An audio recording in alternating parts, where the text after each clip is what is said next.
나 남편 죽였어. 밤 11시 청소요양병원 3층 복도. 간호사 이지연의 손에 들린 체온계가 바닥에 떨어졌습니다. 307호 병실, 침대 난간을 붙잡은 채 허공을 응시하는 72세 박영순 할머니의 입에서 또다시 그 말이 흘러나왔습니다. 내가 죽였어, 내가. 지연은 숨을 죽이고 병실 문틈으로 할머니를 바라봤습니다. 달빛 아래 할머니의 옆모습은 마치 고해성사를 하는 죄인 같았습니다. 그날 밤 피가 너무 많았어. 지연의 등골이 서늘해졌습니다. 박영순 할머니는 3개월 전 이곳에 입원했습니다. 알츠하이머 중기, 최근 기억은 흐릿하지만 먼 과거는 또렷이 기억하는 상태. 낮에는 그저 조용하고 순한 할머니였습니다. 하지만 밤만 되면 달랐습니다. 매일 밤 11시쯤 할머니는 눈을 뜨고 중얼거렸습니다. 미안해. 죽여서 미안해. 처음엔 그저 치매 증상이려니 했습니다. 하지만 2주가 지나고 한 달이 지나도 같은 말만 반복됐습니다. 그것도 아주 구체적으로. 바위에 머리를. 강물이 붉게. 손에 피가. 지연은 떨리는 손으로 핸드폰을 꺼냈습니다. 녹음 버튼을 눌렀습니다. 그날 밤 박영순 할머니는 평소보다 더 많은 것을 고백했습니다. 35년 숨기고 살았어. 경찰도 아무도 몰라.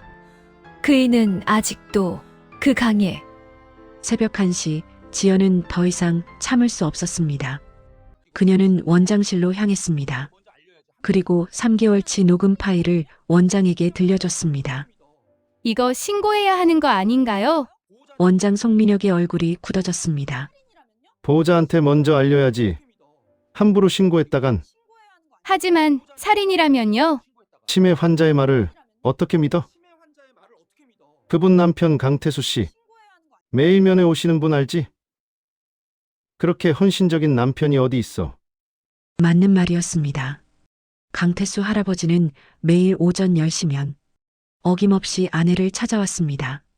아내 손을 잡고 옛날 이야기를 들려주고 아내가 좋아하던 호두과자를 먹였습니다.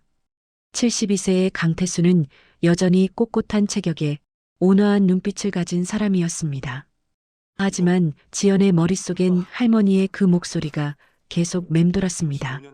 죽였어, 내가 죽였어. 다음 날 아침 지연은 결심했습니다. 원장 몰래 할머니의 녹음 파일을 경찰에 제보하기로.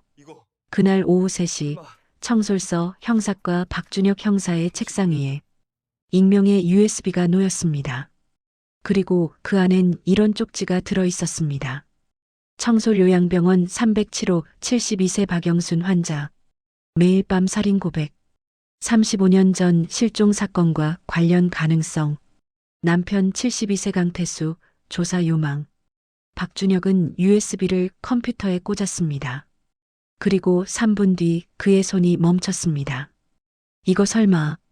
그는 부랴부랴 오래된 파일을 뒤지기 시작했습니다. 1989년 미제 사건. 청솔시 북천강 실종 사건. 피해자 박영순 당시 37세의 전 남편, 박철민 당시 39세. 박준혁의 손이 떨렸습니다. 35년 전 그 사건이었어. 35년을 함께한 남편, 그는 아무것도 몰랐습니다. 강태수는 매일 아침 6시에 일어났습니다. 아내가 좋아하던 된장찌개를 끓이고 김치를 담그고 집안을 정돈했습니다. 아내 영순이가 없는 집은 너무 넓고 고요했습니다. 오전 10시 그는 어김없이 요양병원으로 향했습니다. 손에는 아내가 좋아하는 호두과자 한 봉지. 영순아, 나왔어. 307호 병실 문을 열면 창가에 앉아있는 아내의 뒷모습이 보였습니다.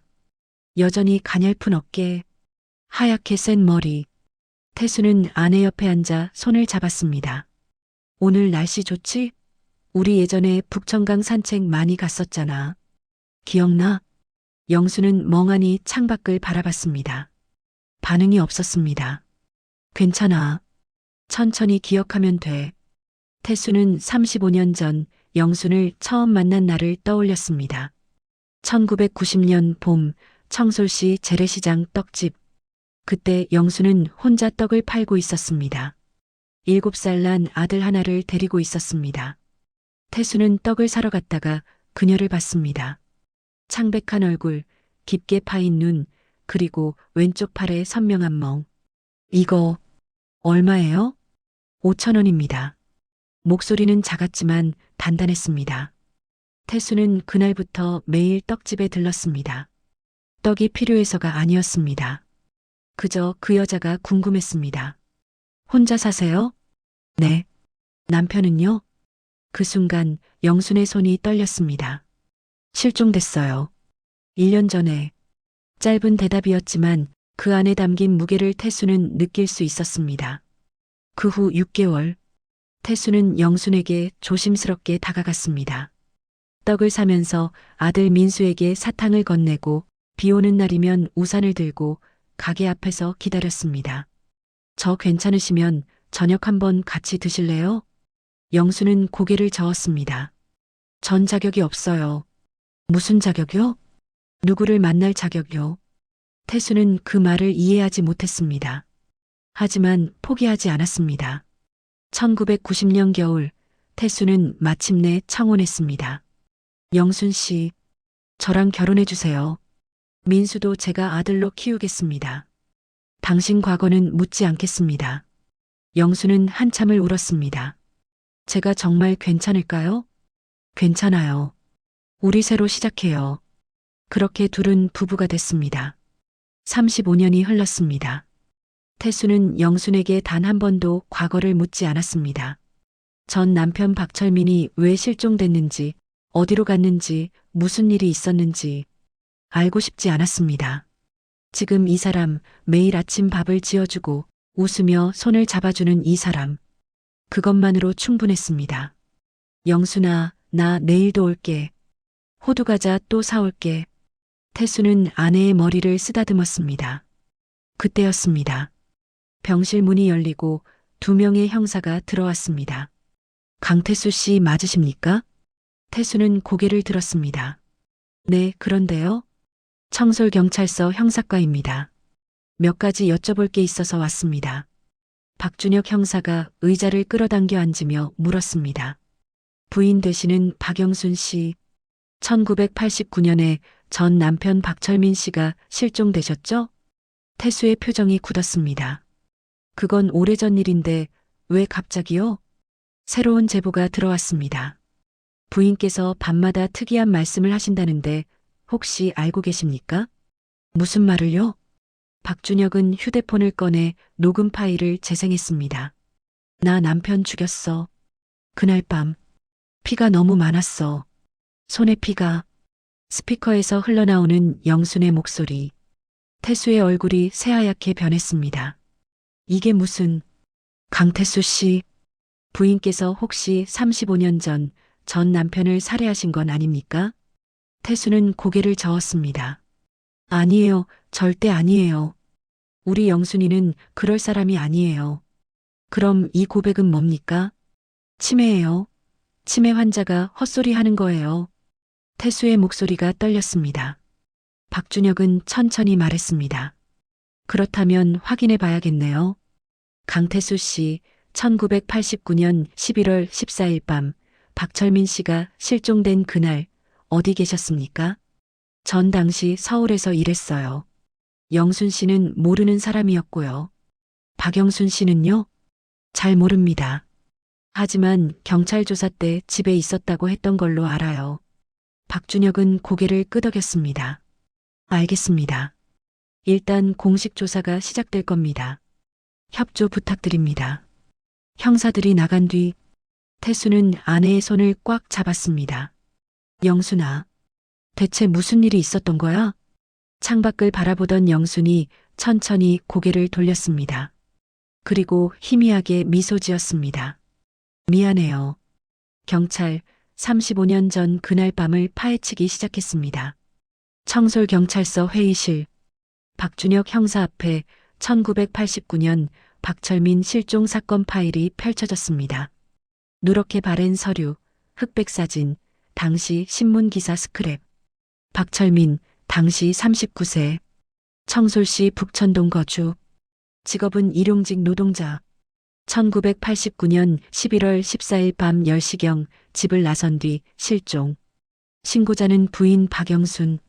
신고 시점은 이틀 뒤인 11월 16일 오전.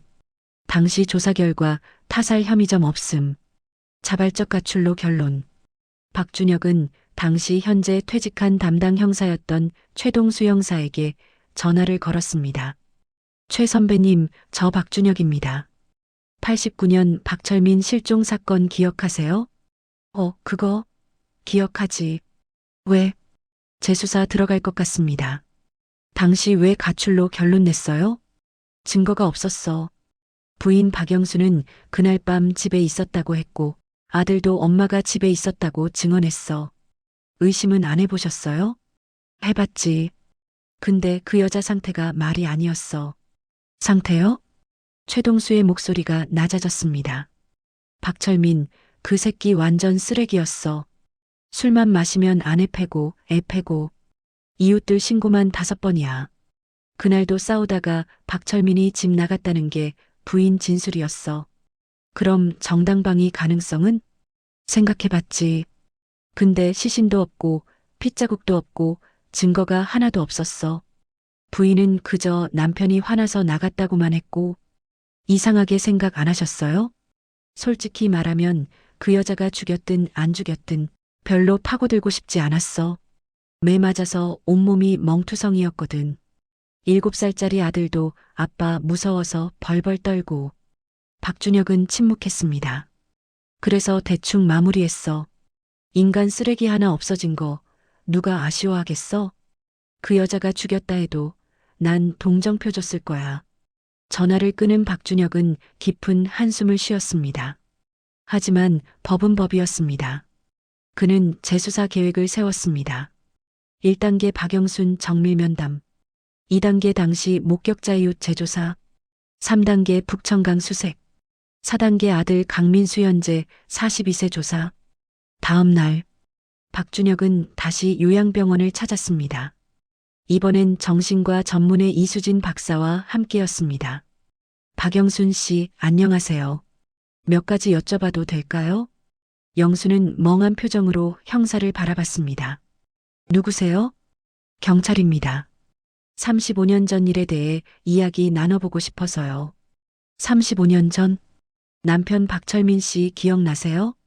그 순간 영순의 눈빛이 변했습니다. 공포와 분노가 뒤섞인 표정. 몸이 움츠러들었습니다. 싫어요.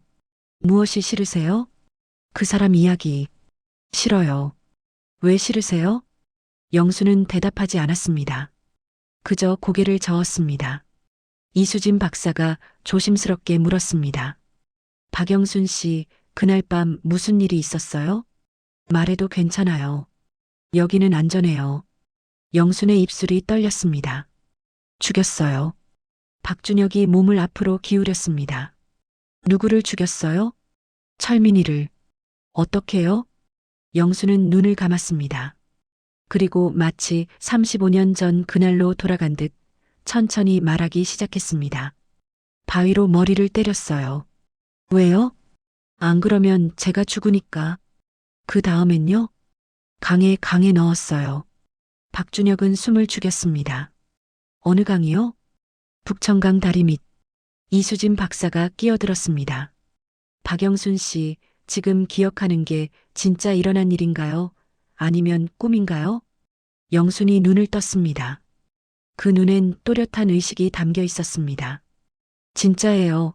제가 죽였어요. 박준혁은 녹음기를 껐습니다. 알겠습니다. 조사 협조 감사합니다. 병실을 나온 박준혁에게 이수진이 말했습니다. 형사님, 치매 환자의 진술은 법적 증거로 인정 안 될 수도 있어요. 알아요. 그래도 북천강은 수색해봐야죠. 만약 정말 시신이 나온다면? 박준혁은 복도 끝 면회실에 앉아있는 강태수 할아버지를 바라봤습니다. 그럼 그 할아버지 세상이 무너지겠죠. 다음 날 오전 청솔서 수색팀이 북천강으로 출동했습니다. 35년 전 박철민이 실종된 그 다리 밑 잠수부 3명이 물속으로 들어갔습니다. 1시간이 지나고 2시간이 지났습니다. 그리고 오후 3시 잠수부 하나가 수면 위로 올라오며 손을 흔들었습니다. 있습니다. 박준혁의 심장이 뛰었습니다. 뭐가요? 뼈요.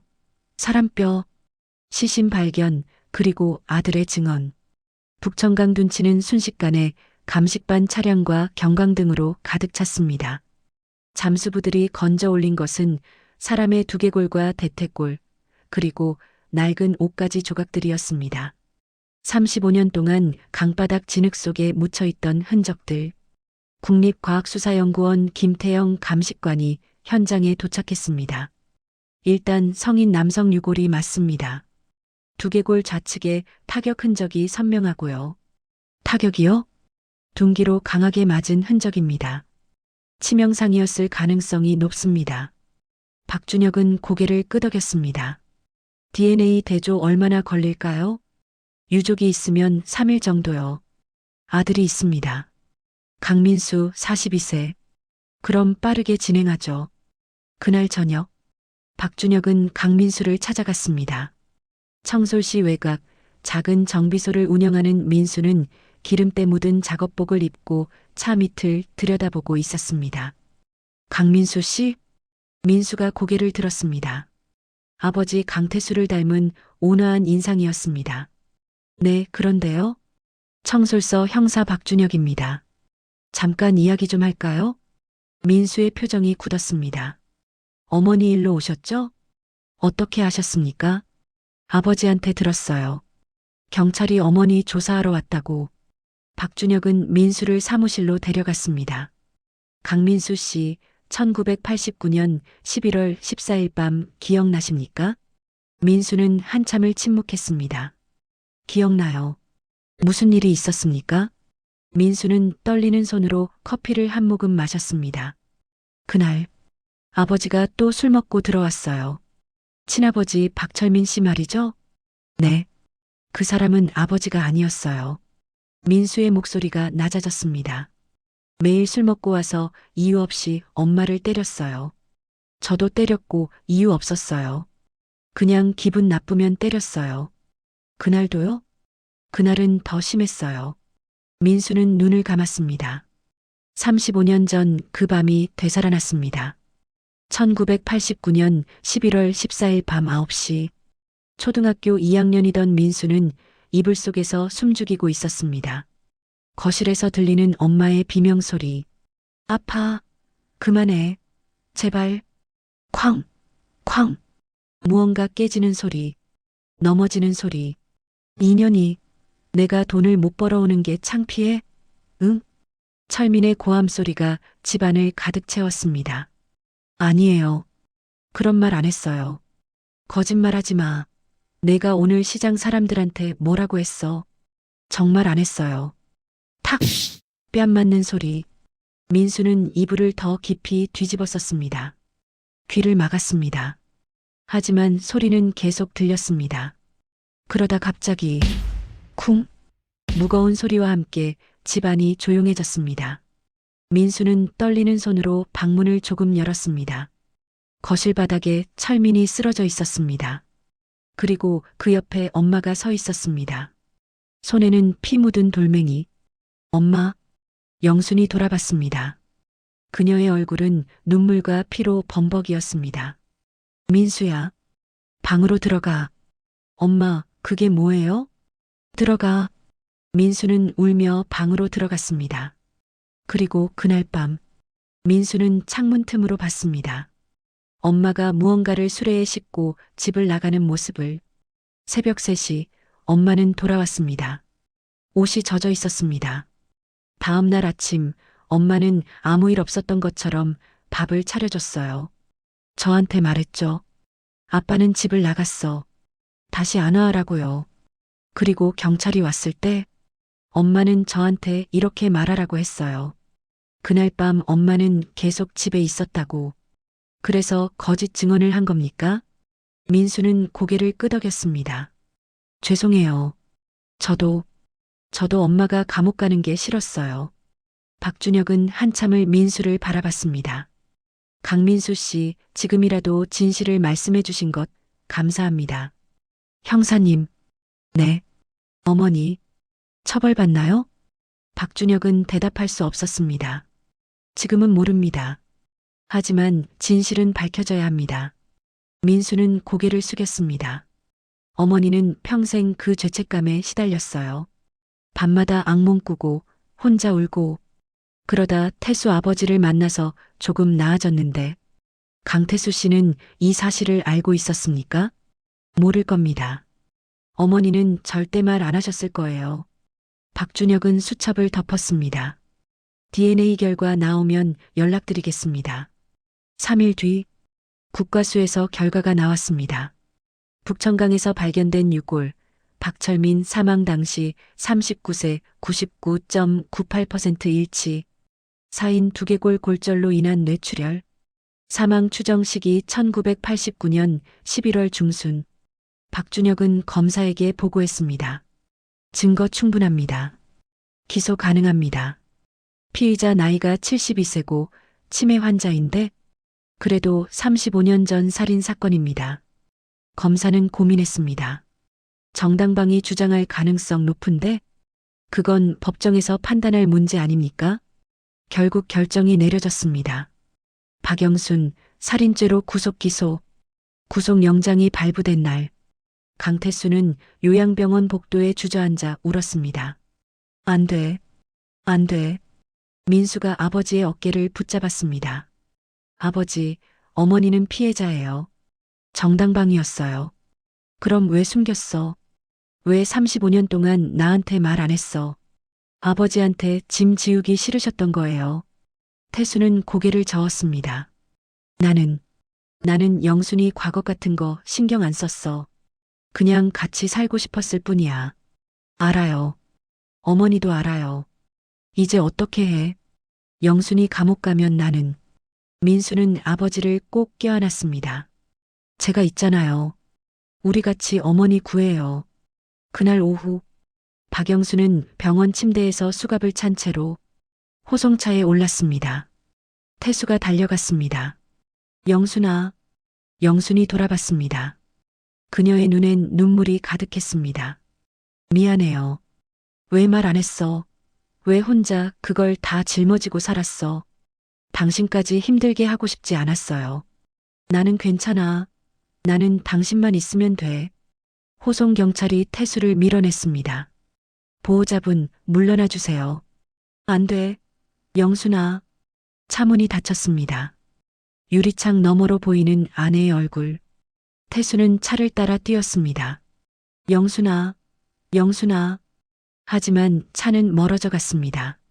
그날 밤 태수는 혼자 집으로 돌아왔습니다. 텅 빈 거실, 아내의 냄새가 남아있는 침대. 그는 아내의 옷장을 열었습니다. 그리고 그 안에서 낡은 일기장 하나를 발견했습니다. 1990년 3월 15일. 오늘 떡집에 또 그 남자가 왔다. 강태수 매일 떡을 사러 온다. 나는 그가 무섭다. 착한 사람이 더 무섭다. 내가 얼마나 더러운 사람인지 알면 그도 등을 돌릴 것이다. 1990년 6월 2일. 오늘 태수 씨가 청혼했다. 민수를 아들로 키우겠다고 했다. 나는 울었다. 이런 나를 받아주겠다는 사람이 있다는 게 믿기지 않았다. 하지만 나는 그에게 말할 수 없다. 나는 살인자다. 1995년 11월 14일. 6년이 지났다. 매년 이날이 되면 악몽을 꾼다. 철민이 나를 쳐다본다. 피를 흘리며 말한다. 내가 죽였어. 맞다, 내가 죽였다. 하지만 안 그랬으면 내가 죽었다. 민수도 죽었을 것이다. 그래도 나는 용서받을 수 없다. 2010년 11월 14일. 21년이 지났다. 태수는 오늘도 모른다. 나는 매일 그에게 고마워하고 동시에 미안하다. 내가 언젠가 치매라도 걸려서 이 모든 걸 잊을 수 있다면 좋겠다. 2024년 5월 1일. 병원에서 진단받았다. 알츠하이머. 이제 기억이 사라진다. 하지만 이상하다. 최근 기억은 희미한데 그날 밤 기억은 더 선명해진다. 매일 밤 그 장면이 되살아난다. 나는 결국 끝까지 벌을 받는 것 같다. 태수는 일기장을 덮었습니다. 그리고 바닥에 무릎을 꿇고 울었습니다. 영순아, 미안해. 내가 더 일찍 알았어야 했는데. 2025년 3월 청솔지방법원 201호 법정 박영순 살인사건 공판이 시작됐습니다. 피고인석에 앉은 영순은 낡은 남색 죄수복을 입고 있었습니다. 머리는 더 하얗게 새어 있었고 몸은 더 야위어 있었습니다. 방청석엔 강태수와 민수가 앉아 있었습니다. 재판장이 물었습니다. 피고인 박영순, 기소 내용을 인정합니까? 영순은 조용히 대답했습니다. 인정합니다. 1989년 11월 14일 밤 당신은 남편 박철민을 살해했습니까? 네. 방청석이 웅성거렸습니다. 검사가 일어섰습니다. 피고인은 35년간 시신을 유기하고 증거를 은폐했으며 경찰 조사 때 거짓 진술을 했습니다. 명백한 살인 및 시신 유기죄입니다. 변호인이 반박했습니다. 재판장님, 이 사건은 정당방위입니다. 피해자 박철민은 상습적으로 피고인을 폭행했으며 증거가 있습니까? 당시 이웃들의 진술서가 있습니다. 변호인은 서류 몇 장을 제출했습니다. 1989년 이웃 진술서. 거의 매일 밤 싸우는 소리 들렸어요. 비명도 자주 들렸고요. 당시 옆집 주민 김순희. 박철민 씨 술만 마시면 난폭해졌어요. 한 번은 부인이 얼굴에 피 흘리고 나온 적도 있었어요. 당시 아랫집 주민 이만수. 저는 그 집 부인 박영순 씨가 불쌍했어요. 어린 아들까지 있는데. 당시 건물주 정미경. 재판장이 피고인에게 물었습니다. 피고인, 그날 밤 무슨 일이 있었는지 직접 진술해 보시겠습니까? 영수는 떨리는 목소리로 말하기 시작했습니다. 그날 철민이가 또 술을 먹고 들어왔어요. 1989년 11월 14일 밤 9시 철민은 비틀거리며 집에 들어왔습니다. 밥 어딨어? 영수는 부엌에서 식은 밥을 데워 상을 차렸습니다. 여기 있어요. 철민은 상을 보더니 얼굴을 찡그렸습니다. 이게 뭐야? 반찬이 이게 다야? 돈이 없어서. 돈이 없어? 내가 벌면 되잖아. 이 쓸모없는 년아. 철민은 밥상을 엎었습니다. 그릇이 깨지고 밥이 바닥에 쏟아졌습니다. 치워. 당장. 영수는 떨리는 손으로 바닥을 닦기 시작했습니다. 그때 철민이 그녀의 머리채를 잡았습니다. 아, 내가 시장에서 사람들한테 뭐라고 했어? 남편 욕했지? 안 했어요. 거짓말. 철민은 영순의 얼굴을 주먹으로 가격했습니다. 한 번, 두 번, 세 번. 영수는 바닥에 쓰러졌습니다. 엄마. 방에서 민수가 뛰어나왔습니다. 엄마 때리지 마세요. 철민이 민수를 밀쳤습니다. 이 새끼가. 민수는 벽에 부딪혔습니다. 그 순간 영순의 안에서 무언가가 끊어졌습니다. 그녀는 일어나 철민에게 달려들었습니다. 내 아들 건드리지 마. 철민은 영순의 목을 조르기 시작했습니다. 인연을 오늘 죽여버린다. 영순은 숨이 막혔습니다. 눈앞이 흐려졌습니다. 손이 바닥을 더듬었습니다. 그리고 뭔가 딱딱한 것이 잡혔습니다. 화분 받침대로 쓰던 돌멩이. 영수는 그것을 집어들고 있는 힘껏 철민의 머리를 내리쳤습니다. 쿵! 철민의 손에서 힘이 빠졌습니다. 영수는 다시 한번 내리쳤습니다. 쿵! 철민이 바닥에 쓰러졌습니다. 영수는 헐떡이며 그를 내려다봤습니다. 피가 흐르고 있었습니다. 아빠! 민수가 떨리는 목소리로 불렀습니다. 철민은 움직이지 않았습니다. 영수는 손가락을 떨며 철민의 목에 댔습니다. 맥박이 없었습니다. 죽었어. 영순의 목소리는 계속됐습니다. 저는 너무 무서웠어요. 경찰에 신고하면 제가 감옥에 갈 거라고 생각했어요. 그럼 민수는 어떻게 되나? 그래서 시신을 유기한 겁니까? 네. 그날 밤 수레에 싣고 북천강에 버렸어요. 왜 돌을 매달지 않았습니까? 그럼 더 오래 숨길 수 있었을 텐데. 영수는 고개를 저었습니다. 저는 그냥 빨리 사라지길 바랬어요. 아무 생각도 안 났어요. 재판장이 물었습니다. 35년 동안 죄책감은 없었습니까? 영순의 눈에서 눈물이 흘렀습니다. 매일 있었어요. 하루도 편한 날이 없었어요. 그럼 왜 자수하지 않았습니까? 민수 때문이었어요. 제가 감옥 가면 그 애는 방청석에서 민수가 울음을 터뜨렸습니다. 태수가 그의 어깨를 감싸 안았습니다. 재판장은 숙고하듯 피고인을 바라봤습니다. 피고인의 진술은 들었습니다. 잠시 휴정하겠습니다. 판결의 날 그리고 법정 밖 눈물. 2주 뒤 선고 공판 날. 법정은 방청객들로 가득 찼습니다. 재판장이 판결문을 들었습니다. 피고인 박영순에 대한 판결을 선고하겠습니다. 영수는 고개를 숙인 채 서 있었습니다.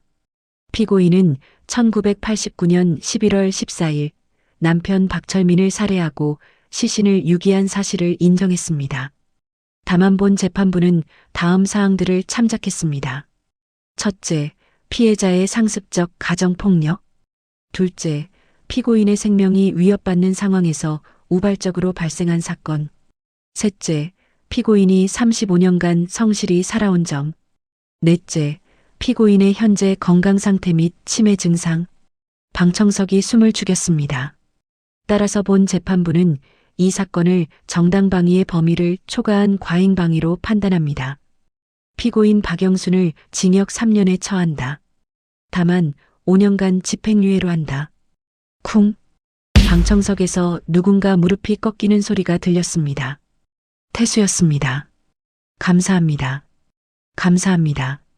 재판장이 마지막으로 말했습니다. 피고인 박영순, 당신은 35년간 지옥 같은 죄책감 속에서 살았을 것입니다. 그것만으로도 충분한 처벌이었다고 봅니다. 이제는 남은 인생 평화롭게 사시길 바랍니다. 영수는 고개를 들어 재판장을 바라봤습니다. 감사합니다. 법정 밖. 영수는 석방됐습니다. 태수가 달려가 아내를 껴안았습니다. 영순아, 영순아, 미안해요. 평생 집만 지웠어요. 아니야. 나는 당신 때문에 행복했어. 35년 내내. 민수도 어머니를 껴안았습니다. 엄마 사랑해요. 영수는 두 사람의 품에서 처음으로 마음 놓고 울었습니다. 35년 만에 처음으로. 다음 날 새벽. 세 사람은 함께 북천강을 찾았습니다. 35년 전 그날 밤의 그 장소. 영수는 강물을 내려다보며 말했습니다.